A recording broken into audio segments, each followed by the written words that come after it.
I'm a powerhouse. If you put me on a stage with music and lights, you're gonna get a powerhouse performance.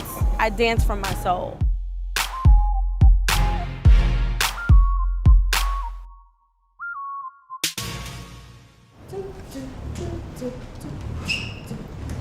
Right. Oh! Pretty Big Movement is a full-figure plus-size professional dance company that I started 10 years ago.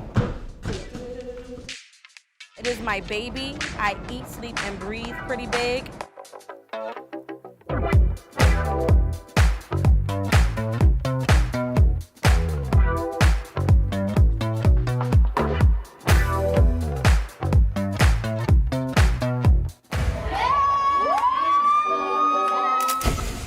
Pretty Big Movement houses 8 members right now.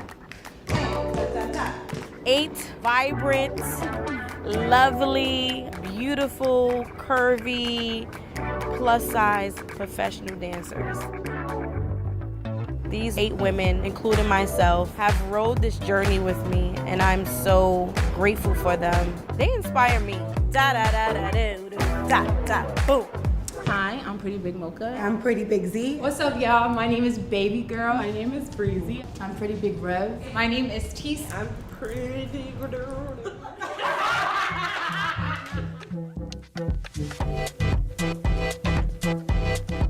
Since creating Pretty Big Movement, we work with artists such as Sage the Gemini, Big Frida, Jasmine Sullivan, myself, Jennifer Hudson. We've done amazing things. What time is it? Showtime.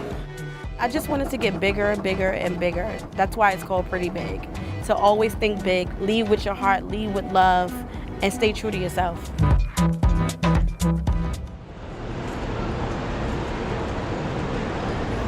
So we'll just start with you guys. So one of my children stole my little piece, so we can Bluetooth it, the radio right here, or you have, hallelujah. We train twice a week for 3 to 4 hours. 7 and doom doom doom doom doom doom and doom doom doom doom doom doom and doom doom dan doom doom. So keep your arms down, Tiff. And try not to get too close to her. So right now we're actually preparing for our tour in Seoul, Korea, which is very exciting because this is what I always wanted, to travel and expand the brand and do what we love to do best, which is perform and dance and connect with people.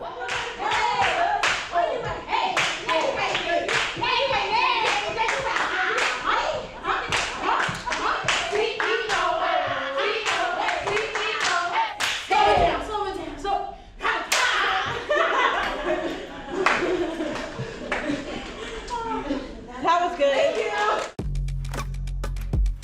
Sometimes I may come off a little harsh, but it's coming from a place of passion.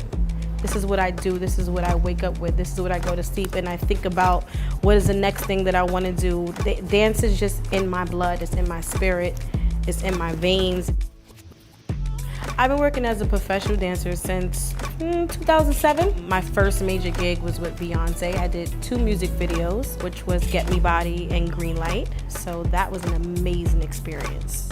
I definitely thought that after I did those 2 music videos that would be my ticket to more bigger and better things. But unfortunately, that did not happen.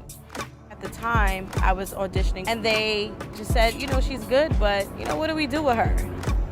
And that kind of took me back to that little girl. A US size 16. So basically what I'm saying is that the majority of this room right now is considered plus size. How does that make you feel to be labeled? I really feel like we need to start looking beyond the plus size model paradigms to what it actually means to be a model in 2015. My journey, it begins in Lincoln, Nebraska. I was 12 years old and scouted in a mall. At 13, I signed with a major modeling agency and was traveling the world. I was shooting big campaigns, and before I even graduated high school, I had been to multiple different countries. At 17, I graduated and moved to New York. And while most kids are going through their self-discovery stage in college, my self-discovery stage was in the midst of catwalks, catalogs, and casting calls. I was working as a full-time plus-size model. Back in Nebraska, I was known as the fat model, the girl who was pretty for a big girl.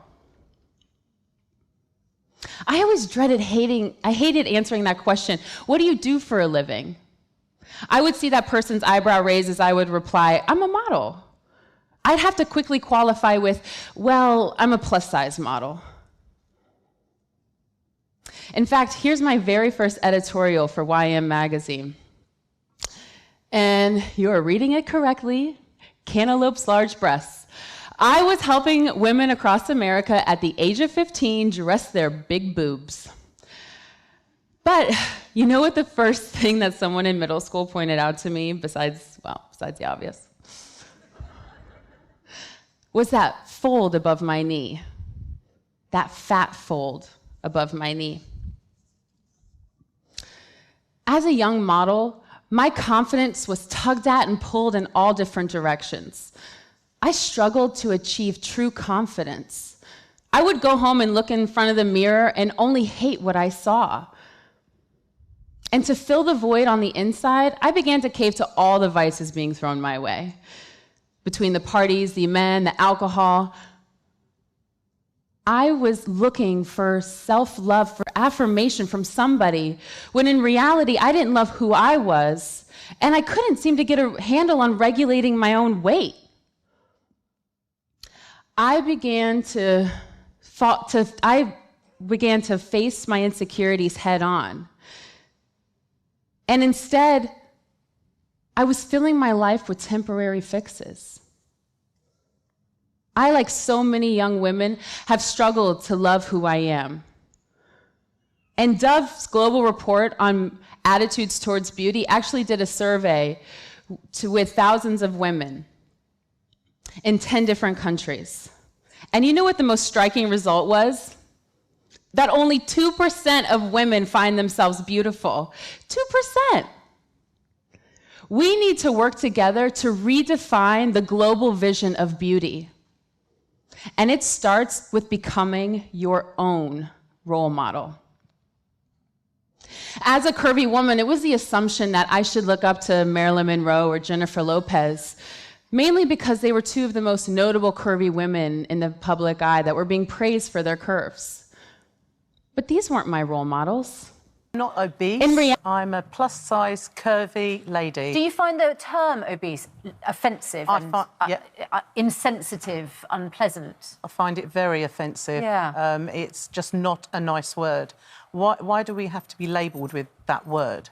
And do you consider yourself healthy? Because, of course, the argument is if you are carrying extra pounds, it puts more pressure on you and on your body. Do you feel like you're in full health? I feel, for the weight I am and the way that I look at the moment, I feel comfortable with the way I am. I don't think it should just be targeted at plus-size girls. You've got, size maybe 12 ladies that could be deemed to be unhealthy because they smoke or they drink. I think. Would you like to be 6 stone heavier? That's what Tess Holliday is. She's your height. In fact, she's an inch smaller than you. It doesn't matter about what Tess is or what I am. I'm individual to me. You're 16 stone? Yes. You're classified as obese. How does that make you feel when you hear that? I mean, it doesn't offend me. I think it's how you take on words and labels. I like the term plus size. I feel proud, I feel confident. It's who I am and I embrace who I am. But there's plus size. You see, who's that? Ashley Graham, isn't it? Is the plus size model. I've sat next to her at a dinner party and I thought she was a wonderfully positive body image, right? That's not what I'm talking about. I don't look at you and see somebody I think looks dangerously overweight, right? You're my weight, right? Which is obviously svelte and everything else. I'm talking about the Tess Holliday area, where I think she's being used in a very, and we'll come to Gemma, isn't it? I think she's being used in quite a cynical way. I think she's being used in a way that unfortunately means she can now only make money if she stays at 300 pounds or larger. And she said in the interview, I've never been heavier, I've never been happier. Does any woman ever really believe that the heavier they get, the happier they are? I think that's open to individuals and personality. I think putting a label on everybody who comes under the BMI of obese or morbidly obese is actually quite ignorant, because we're all very different. As you can see, we're all very diverse in who we are. We're completely different personalities. The way we carry ourselves is all different. I've been 28 stone. I've lost 13 stone. Why did you lose 13 stone? Because I felt at the time that was something I needed to do. Why? I had no health complications, none. But you would have done, right? Okay, so in the long run, possibly. She's a fully self-employed individual, so the only person who's exploiting her would be herself.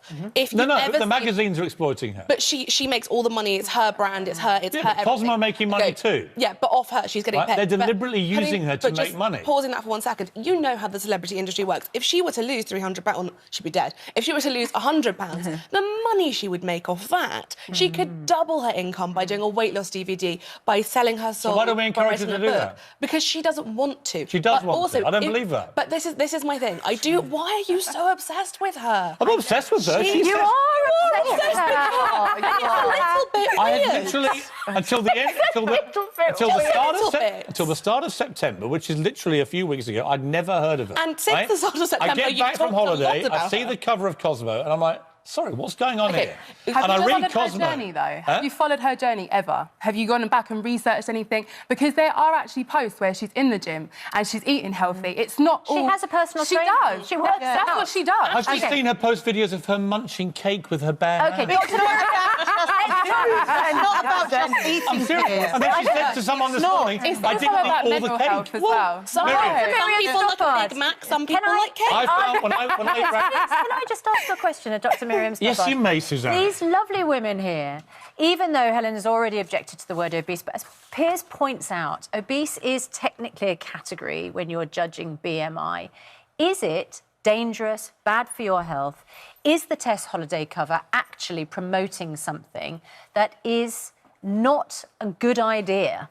Or is it, I think, about accepting who you are and not constantly fighting yourself? OK, I'd just like to say at the beginning, Susanna, that I think every woman has the right to be proud of her body. Yes. And her body is her own business. I totally agree, However- by the way. I totally agree. So what if you make Tess Holiday's body your You all business? look fabulous. OK, so just a minute, though.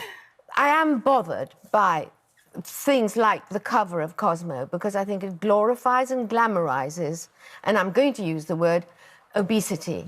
I think that the person looks like they've made a healthy life choice. People see it as that, and they see them as a good role model, and so they would copy that. In the long term, there are going to be problems, because fat we all think of as harmless. It isn't. Fat Rebecca, is toxic. and Rebecca, let me ask you this. If this woman, Tess Holiday, this model, had been anorexic, genuinely anorexic, painfully thin, right? Yes. Size 0, right? And she was on the cover of Cosmo, what would you say about that? So it's a really tricky issue. There are still... Because I feel the same way about so- size 0. When Victoria Beckham has used them on the catwalk, I've written scathing columns, right? A lot I of think that is times. equally dangerous. It's not about being Okay. just anti-300-pound people. It's about people who are I'm dangerous. glad I named my book The Not So Subtle Art of Being a Fat Girl, because then everyone will hopefully get that, like, I'm fat and it's okay to say it. Because people gasp. And I'm like, I'm fat. And they're like, don't say that. I'm like, it's okay, chill. I think that it's very important to take the hurt out of words that society has kind of placed on us as like bad or negative. I'm not ashamed to say it. I never thought that I would be okay with saying it. Society is so afraid and like almost offended to see someone my size kind of living their life or wearing clothes that they shouldn't. And so it's no surprise that I would choose kind of like the most offensive term to describe my body. I saw a lot of people talking about me on social media. They couldn't believe that they saw someone that was a size 22 wearing form-fitting bikinis, basically just existing in the world, and I was offending people. And I was like, fuck that. Like, I can wear whatever I want. I tried to think to myself, what do people tell me that I can't wear? So I chose a photo of me in a bikini. I chose something, a form-fitting dress. I posted them together.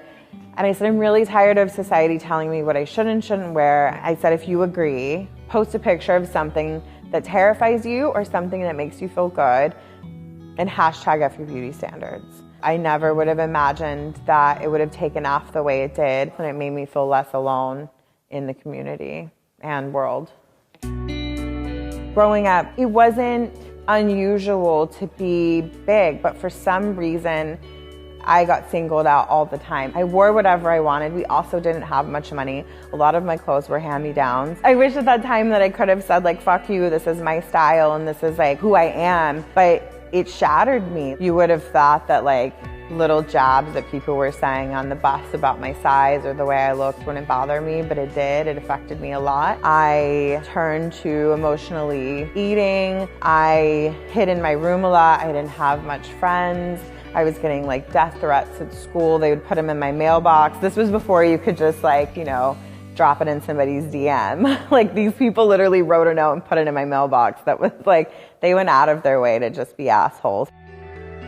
Even with my success and being signed 3.5 years ago, I'm still the only person my size. I'm still the shortest. I'm still the only tattooed person. They're heavily tattooed my size. And it's incredibly frustrating because I want there to be more visibility. I want there to be more women of color. I want people that identify from all kinds of different communities, because visibility is so important, and it's so important for you to open a magazine or to look online and see someone that looks like you, because that's what literally saves lives. If I had someone that looked like me when I was growing up, I probably would have saved myself a lot of hurt. I probably wouldn't have had as much material to write a book. It's baffling that more people haven't caught on to it, but I hope one day they will, so that's why I keep doing it. I do it because I hope people eventually get it.